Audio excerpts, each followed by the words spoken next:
It's a beautiful day in this neighborhood, a beautiful day for a neighbor. Would you be mine? Could you be mine? It's a neighborly day in this beauty wood, a neighborly day for a beauty. Would you be mine? Could you be mine? I have always wanted to have a neighbor just like you. I've always wanted to live in this neighborhood with you. So let's make the most of this beautiful day. While we're together, we might as well say, would you be mine? Could you be mine? Won't you be my neighbor? Won't you be? Won't you be? Please won't you be my neighbor? Hi, neighbor. It's good to be together again. Today we're going to learn about what it means to be made in the image of God. Do you know you were made in the image of God? Did you know that when I look at you and see you, I see God in you? It's true, but don't take my word for it. The very first chapter of the very first book of the Bible says so. Here's what we read in Genesis 1:26 through 27. Then God said, "Let us make humankind in our image, according to our likeness, and let them have dominion over the fish of the sea, and over the birds of the air, and over the cattle, and over all the wild animals of the earth, and over every creeping thing that creeps upon the earth." So God created humankind in his image. In the image of God, he created them. Male and female, he created them. Hear what the Spirit is saying to the world. Thanks be to God. Okay, I'll drop the Mr. Rogers shtick. Um, and as I got to fix my shoe, I did not put it on right.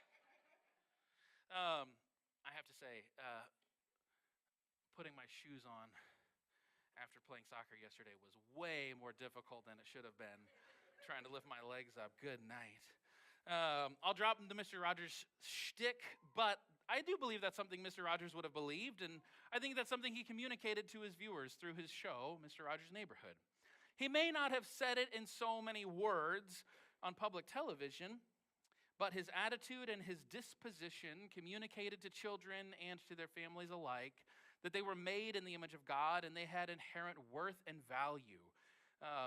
Mr. Rogers' Neighborhood is still a great show to watch, and most of those episodes are still available online in some form. But today we start a new series that we're calling Restoration, that focuses on the image of God. The image of God and humanity. And this is going to be a large, comprehensive series that seeks to do a deep dive into the distortion of the image of God and humanity and how that image is being restored in us. A massive component of our series will emphasize what we have as a church as our rule of life, which you can see to your right behind me, which is worship, service, and discipleship. We, Hastings Church of the Nazarene, are a community committed to worshiping together, serving together, and growing together in discipleship. These aren't arbitrary things that we've chosen to emphasize as a church. However, as this series will illustrate, these are essential for our own restoration. Our midweek fellowship groups are going to focus on this content. They're going to follow the messages for discussion and for action. And so I hope you prioritize worship during the series. And if you don't have a fellowship group, I hope you can have one, that you can join one this fall in just a few weeks. But the question for today as we begin a series like this is, where do you start? Where do you start something like this? And that's a really good question. And I want to follow the advice of Maria from The Sound of Music. What did she say is a good place to start? Start at the very beginning. It's a very good place to start. I didn't plan to have all these children's metaphors in my sermon today, but I guess I got them. But start at the very beginning. That's why we read from Genesis chapter 1. It is the beginning. This is the first of the creation accounts, and it is where all things start. Unfortunately, however, Our discussion of God's story in our lives, it doesn't always start at the beginning. No, oftentimes it doesn't start at Genesis 1, but we start at Genesis 3. You know what happens in Genesis chapter 3? It's the fall of humanity. It's where sin enters the world. Often, our stories begin with how broken, malformed, or distorted we are. Sometimes when we're talking about the goodness of God, we begin by talking about how bad we are. Unfortunately, we sometimes start the story of God by talking about sin. And that's not to say we shouldn't talk about sin. We're going to talk about that today, actually. But if we're going to start at the beginning, well, then let's start at the beginning, at Genesis 1. Because what does God say about humanity in Genesis chapter 1, before the fall, before sin, before distortion and brokenness? The first word of God about humanity to humanity is this. He says that they are his beloved. He says of humanity, this is tov meod. In Hebrew, that means this is so very good. When God created all the other creatures and all the earth, he said, this is tov in Hebrew. This is tov. This is tov. When he comes to the completed creation order and looks at humanity, he says, this is tov meod. It is not just good, it is very good.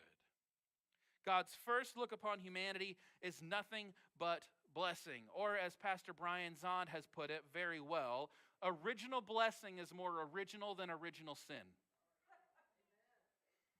God said of humanity that we bear his image.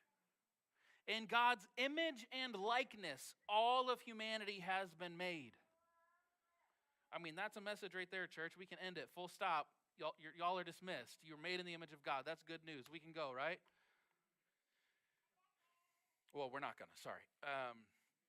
Scholars and theologians have debated for ages about what the image of God really means. What does it mean that we have the image of God within us? What is the image of God in humanity? And now, I'm not going to plumb the depths of those theological debates, but what I think is helpful for our purposes today and for this series that we're going to be emphasizing is that whatever it is that makes us human is what gives us God's image. Whatever it is that makes us a human being is what gives us the image of God. It's more than just our physical bodies. Because many of us have lost limb or have had body parts replaced and are still human beings, yes? Some have limited physical capabilities and are still human beings. Humanity is not diminished because of disability. But it's also more than just mental faculty, because some have diminished mental faculties and are still fully human. Even those who may be in a vegetative state are worthy of dignity if for no other reason than that they bear the image of God. Ableism has no room in the kingdom of God. The question of what the image of God is in us is a question of what it means to be human. And to be human is more than just our physicality, as important as that is. I'm not diminishing our physical existence and our bodies. And it's more than just our mental faculties, as important as those are. No, there's something about us, within us, that makes us human. We have a spirit, we have a soul, we have an existence that is not disconnected from our bodies and our minds, but we have within us the very breath of God. Every human being does. This thing, it is what animates us and gives us life. It allows us to discern right from wrong, good from bad, equity from injustice. And this is why, church, all forms of racism, sexism, ethnocentrism, and ableism are antithetical to the story of creation and the good news of Jesus Christ, because every single one of those attempts to diminish humanity within other persons. And you know what happens when you diminish the humanity of another human being? You diminish the image of God within them. Perhaps the easiest example is the Holocaust, right? Where Jews were considered subhuman, where they were not considered fully human beings. Or maybe another easy example is if you remember our own American history, the Three-Fifths Compromise, where people were considered less than human because they had more melanin in their skin, because they were black. Every attempt to dehumanize others when people are called animals because of some physical or mental trait is an affront to the very being of God. It makes God out to be a liar. Because God said that all human beings bear his image. So to dehumanize another person is to say that they no longer bear the image of God and they make God out to be a liar. God ceases to be good, both in act and in being. If you want to love God, guess what? We have to love others. And this is the first movement of today's message. I hope that you hear it clearly. All persons bear the image of God, including yourself. All human beings bear the image of God, including yourself. Original blessing, church, is way more original than original sin. God's first word to humanity was not "you are broken." God's first word to humanity is "you are good." That image, however, has been distorted within us. You know those makeup mirrors that people will put in their bathrooms? Like, my mom always has one. Whenever I go to my parents' house, my mom has this circular mirror that's convex, that's put right in the middle of her bathroom mirror. And you look at it, and what does it do? It spreads your face out like crazy, like you can focus in on a very small part of your face. Those mirrors have the structure of a mirror, but they don't function like a typical mirror. They distort the image that reflects back to them. They have the structure of the mirror. They reflect the light in such a way that you can see the image of yourself looking into it, but they don't have the function of a typical mirror. The image, they take that image and it is bent. It does not look like the original. So it has the structure of a mirror, but it doesn't function how it ought, or maybe as we would expect a mirror to. And this is how theologians talk about the image of God. Similarly, let's say that structurally, every human being bears that image of God. Every being with a soul, with the breath of God in their lungs, bears God's image. Full stop. The problem comes with the realization that we do not always function according to that image. We do not always operate as a reflection of the image of God. Like those vanity mirrors, the image is there, but it is functionally distorted. Or as Genesis 1 says, "Let us make humankind in our image according to our likeness."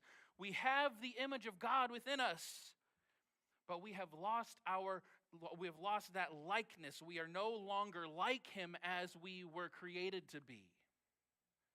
Do you know what we call that distortion, that marring, that diminishing of the image of God? Sin. Sin is the breakdown of the image of God within us. Not structurally. Every human being still has the structure of the image of God in them. However, all of us, due to sin, have lost our capability to function according to God's divine image. Do you catch that distinguishing there, church? We do not need to have the image of God restored in us in a structural sense. Every human being reflects that completely. Due to sin, however, we do not operate, we do not live according to that image. We don't function as we ought, and that is simply called sin. Or as we read from Matthew 22 earlier this morning, sin is a failure to love God with our whole selves. And it is a failure to love our neighbors as ourselves. Jesus said that all the law and the prophets hang on these two commandments. These are the greatest commandments according to Jesus. This is the functional image of God, a distortion of the functional image of God, ultimately a failure to love. When we do not love our neighbors as ourselves, we lose that likeness to God. When we live without love, we are not operating in the manner that God intended and as Christ revealed. Here's the kicker then, church. By our sin, we have marred the image of God within us. Through our failure to love God and love others, the image of God within us has been distorted. We are culpable for our own marred image, but the truth is we have not the strength or the power to function according to that image of God on our own. We have forgotten how to love God and love others well, and if left to our own devices, we'll never be able to restore ourselves. And every human being, save one, the image of God was distorted. And every human being, save one, that likeness to God falls short.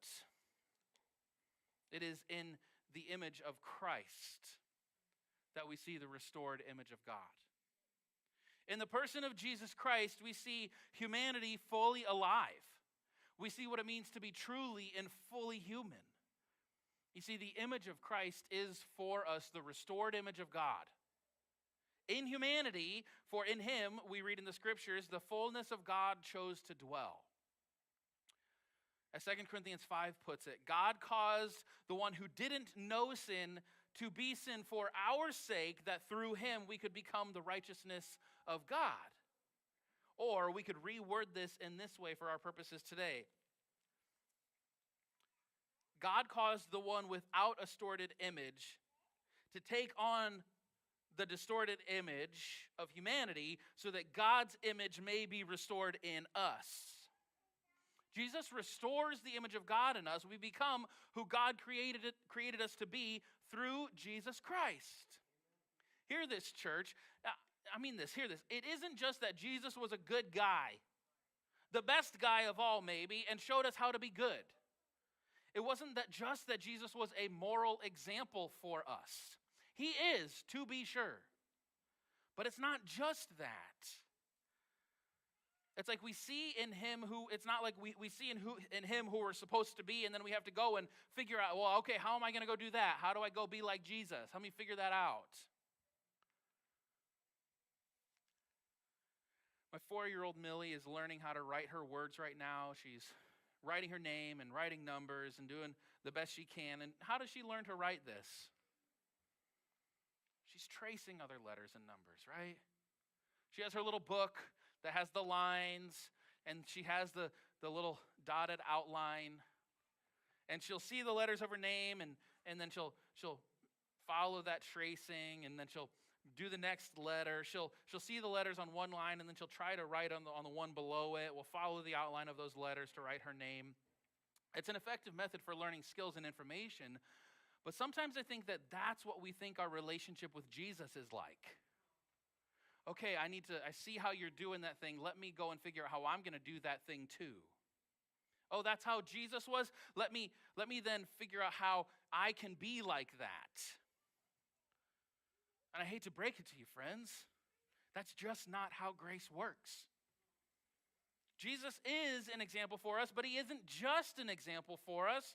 Just this week, one of my professors, Dr. Mary Vandenberg at Calvin Theological Seminary, said to our class, you cannot talk about sin without also talking about grace.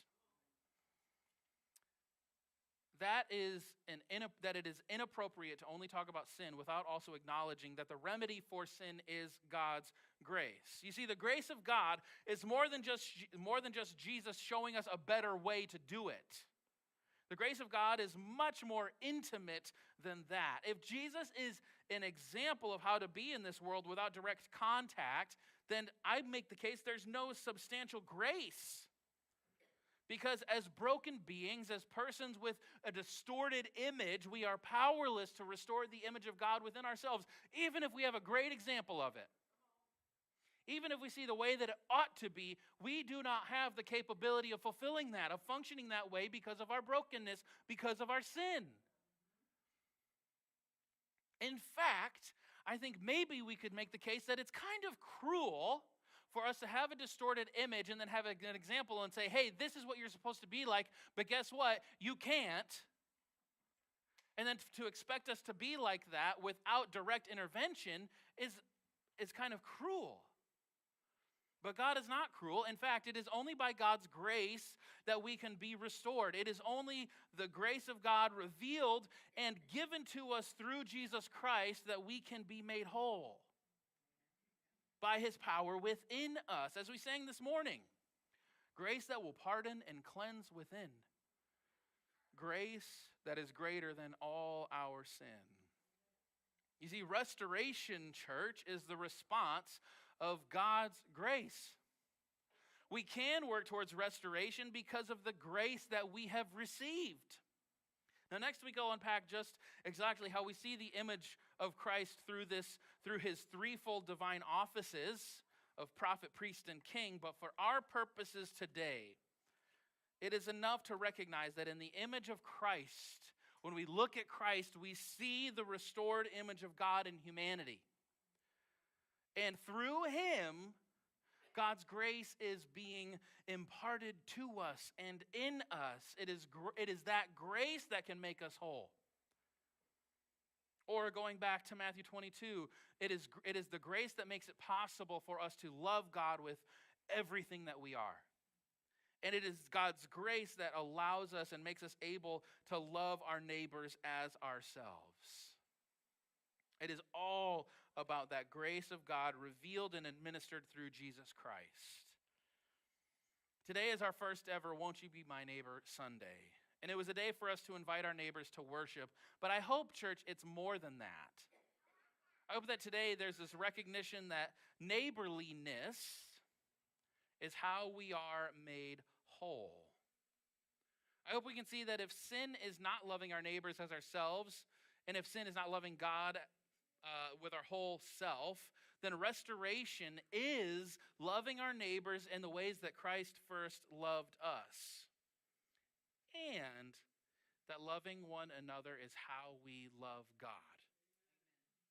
If you want to love God with all your heart, soul, mind, then you must love your neighbor. These are inseparable realities, indistinguishable realities, and they are how the image of God is being restored within us. Maybe then, Won't You Be My Neighbor Sunday isn't only about inviting people to worship. Maybe it's more about how we can go from this place and be neighborly to others as if they are themselves image bearers. How different would this community look if Christians decided that every person they encountered was an image bearer? Was someone God created and said, let us make that person in our image, according to our likeness? Maybe more than inviting our neighbors to worship, today is about recognizing that through the grace of God, we ought to be good neighbors to fellow image bearers. Let me ask you, church, who will you encounter? What person will you encounter that does not bear the image of God? Maybe we don't function according to that image. Maybe we don't live the ways that we ought. Maybe we see brokenness in people and in systems made up of people in the world around us. But who that we encounter did God not say, this is good? Every human being bears the image of God structurally. And maybe the restoration of that image comes from us being administrators of God's grace to them. Maybe what it means to be neighborly is not just about trying to get people to come to church, but is about interacting with our community and with our neighbors and with our coworkers and with our classmates and with our parents and with our kids and with people who vote on the other side of the aisle and with people who live differently than I do and people who think and eat and act in ways that maybe I don't even approve of. What if restoration comes from recognizing the image of God within them? Maybe, church, maybe that is how we experience the restoration of God. I hope that you can be here for this series as we look at what it means to be restored to the image of God through our practices of worship, service, and discipleship. Because I think this is an important thing for our world today. I think this is important for the church. People are in need of restoration. maybe we experience God's restoration through the grace he gives us by loving us in order for us to love others. And this, church, is the good news of Jesus Christ for us today.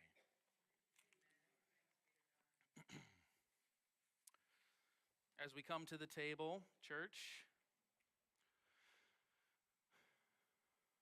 the Lord be with you. Lift up your hearts. Let us give thanks to the Lord our God. Let us profess together who God has called us to be.